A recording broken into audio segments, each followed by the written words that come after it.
Surat terbuka untuk anggota DPR. Kepada anggota Dewan Perwakilan Rakyat. Apakah kalian lupa siapa yang menggaji kalian? Selama beberapa minggu terakhir, masyarakat dibuat naik darah melihat kalian menaikkan tunjangan rumah sampai 50 juta rupiah per bulan. Sementara kinerja kalian nggak sebanding. Kalian seolah nggak sadar diri bahwa gaji dan tunjangan kalian dibayar dari pajak kami. Yang berarti kami, masyarakat, rakyat Indonesia adalah bos kalian, atasan kalian. Ironisnya, kalian bukan cuma gagal membaca situasi, kalian juga gagal menggunakan akal sehat. Kalian, anggota DPR, masih bisa joget-joget di sidang paripurna ketika tunjangan kalian ini lagi diprotes. Lalu, ada contoh memalukan dari Wakil Ketua DPR, Adis Kadir, dalam wawancara ketika menjelaskan tentang tunjangan rumah yang 50 juta rupiah per bulan tiap anggota itu. Beliau bilang kalau kos di daerah Senayan itu harganya 3 juta rupiah per bulan. Dan kalau dikalikan 26 hari kerja menjadi 78 juta per bulan. Saya nggak tahu Wakil Ketua DPR Adis Kadir ini dulu sekolah di mana, tapi matematikanya sangat-sangat buruk sekali. Atau jangan-jangan hitungan seperti ini yang dijadikan dasar untuk menaikkan tunjangan hingga menjadi 50 juta rupiah per bulan. Karena dia pun masih sempat bilang, kalau anggota DPR itu nombok. Walaupun akhirnya diralat tentang hitung-hitungan itu,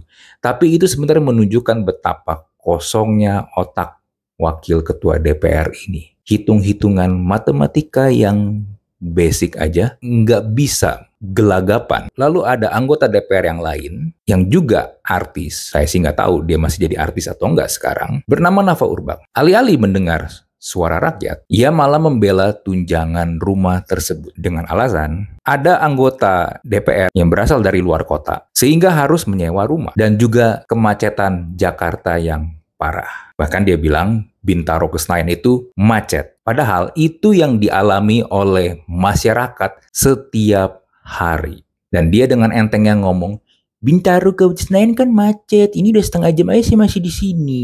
What the hell? Baru setelah dihujat netizen, anggota DPR ini, Nafa Urbach ini, baru bikin statement yang bilang menyumbangkan gaji dan tunjangannya hingga 2029 kepada konstituennya, terutama para guru. Ironisnya, pernyataan yang berbalik ini makin membuktikan betapa kalian sendiri bingung membela privilege kalian sendiri. Dan yang paling penting adalah realisasi dari omongan Nafa Urbach ini. Karena itu yang kami ingin lihat buktinya. Dia boleh bilang mau nyumbang, tapi sekali lagi yang perlu dia ingat, yang dia sumbang itu adalah uang dari masyarakat, bukan uang dia pribadi. Lalu juga ada anggota DPR yang bernama Ahmad Syaroni. Dia ini malah adu nyinyir dengan netizen dengan menyebut orang-orang yang bilang bubarkan DPR sebagai orang tolol sedunia. Bahkan dia gontok-gontokan dengan seorang wanita. Seperti seorang bocah yang lagi berantem di sosial media. Alih-alih menenangkan situasi dan menjelaskan kebijakan secara dewasa, pakar ekonomi dari Selios bahkan menyerukan agar tunjangan pejabat negara itu dihapus. Pejabat seharusnya hanya menerima satu gaji untuk meringankan beban negara. Kan ngomongnya lagi mau efisiensi. Mana buktinya?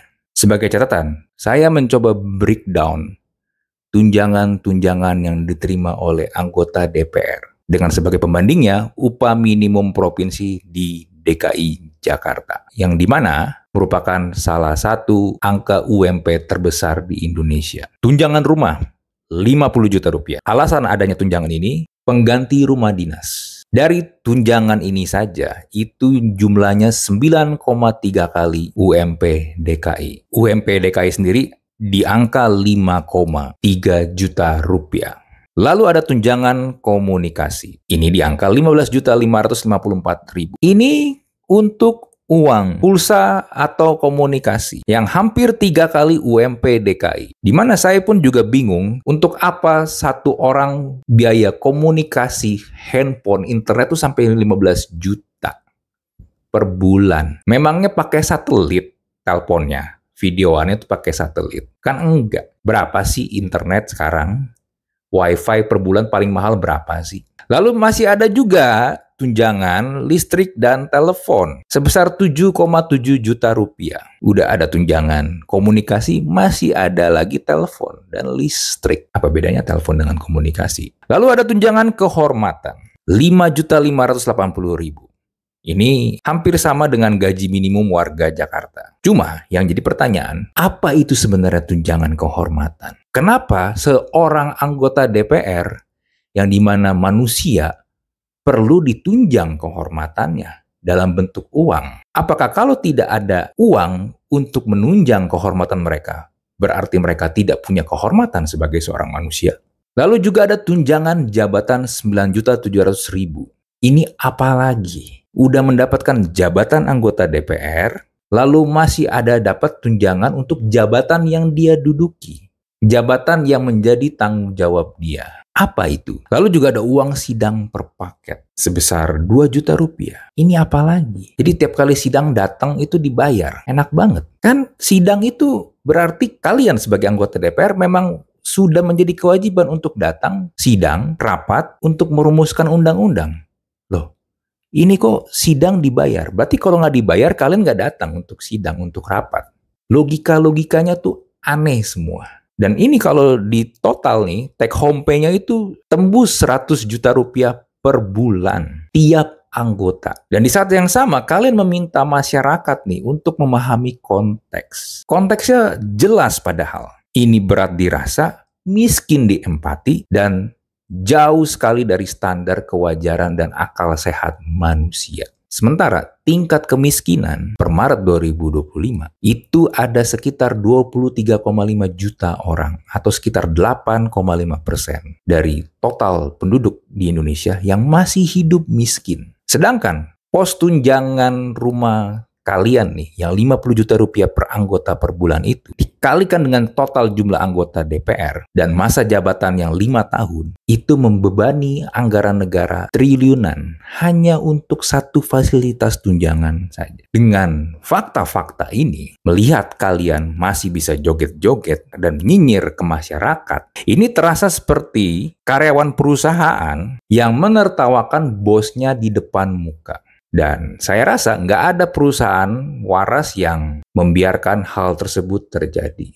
Lalu, ngomong-ngomong tentang kinerja kalian, masyarakat masih menunggu pengesahan RUU-RUU yang harusnya penting dan urgent, seperti RUU perampasan aset, yang kemungkinan nggak akan pernah dikerjakan, karena bisa jadi kalian takut kalau RUU ini benar-benar menjadi undang-undang. Kalian takut aset kalian disita semua.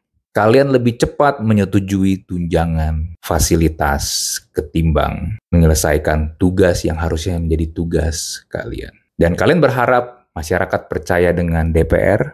Sekali lagi, coba gunakan akal sehat.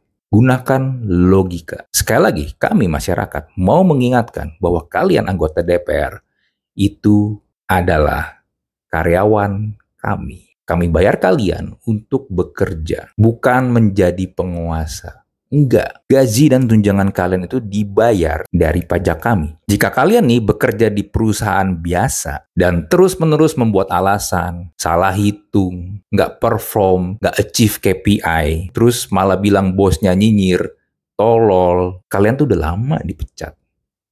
Nggak kepake. Kalian, anggota DPR, bisa mengakhiri ini dengan 3 langkah sederhana. Yang pertama, akuilah kalau kalian memang salah. Memang kalian nggak perform. Lalu yang kedua, perbaikilah kebijakan-kebijakan dengan akal sehat. Dan yang ketiga, bekerjalah dengan produktif. Ada hasilnya. Bukan yang penting datang sidang, lalu dapat tunjangan. Sampai itu belum kejadian, kami, masyarakat, akan terus mengkritik dengan keras kepada kalian. Salam dari kami, para pembayar pajak.